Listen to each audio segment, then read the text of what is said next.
Halo, Assalamualaikum warahmatullahi wabarakatuh. Saat misalkan teman-teman sakit ya, kemudian datang berkunjung ke dokter, ya pasti nanti akan ditanya-tanya ya di anamnesa, kemudian dilakukan pemeriksaan fisik. Nah, baru setelah diketahui penyakitnya, baru diresepkan oleh dokter obat ya, berdasarkan ya keluhan. Nah, obat ini tergantung ya, ada yang obat bebas mungkin ya, ada yang obat keras. Intinya tergantung dengan tujuan dan penyakit teman-teman dalam pengobatan. Tentu tujuan pengobatan ya agar cepat sembuh ya, keluhan teratasi, ya gejala menghilang. Nah, kemudian untuk mendukung hal itu tentu harus minum obat ya sesuai dengan petunjuk ataupun resep dokter. Ada juga panduan minum obat ya yang nanti akan dijelaskan oleh apoteker misalkan. Aturan minum obat ini ya sebenarnya nggak boleh dilanggar ataupun di custom gitu ya, suka-suka gitu ya, karena memang ada tujuannya kenapa ada aturan minum obat.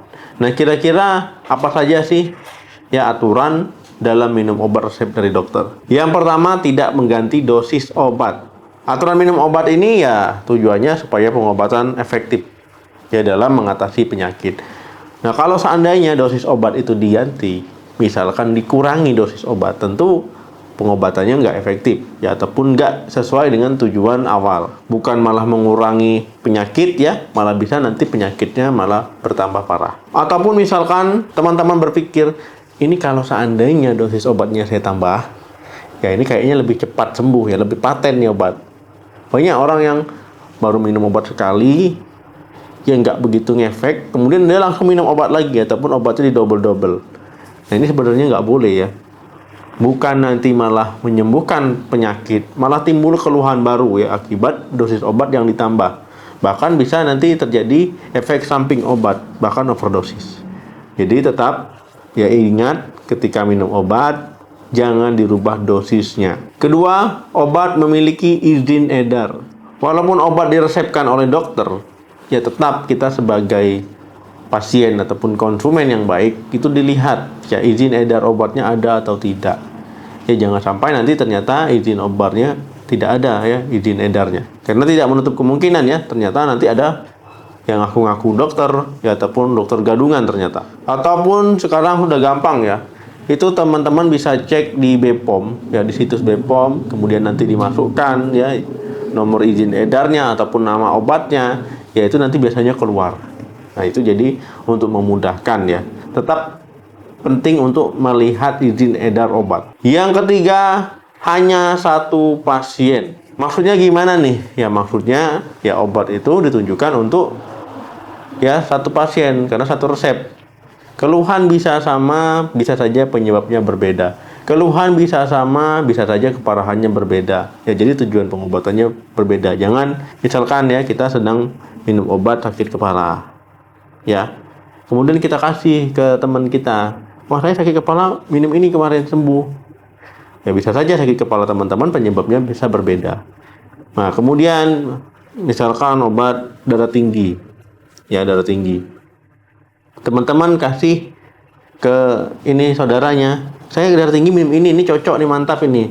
Ya ternyata tensinya ya bukan 140 ternyata ya, misalkan 180 atau 190 ya, tujuan pengobatannya pun kan berbeda dengan darah tinggi ya tapi yang masih grade 1 misalkan ya. Karena pengobatan ini juga ya penting berdasarkan ya berat badan, ya usia, jenis kelamin, dan yang terakhir tentu masalah kesehatan orang tersebut.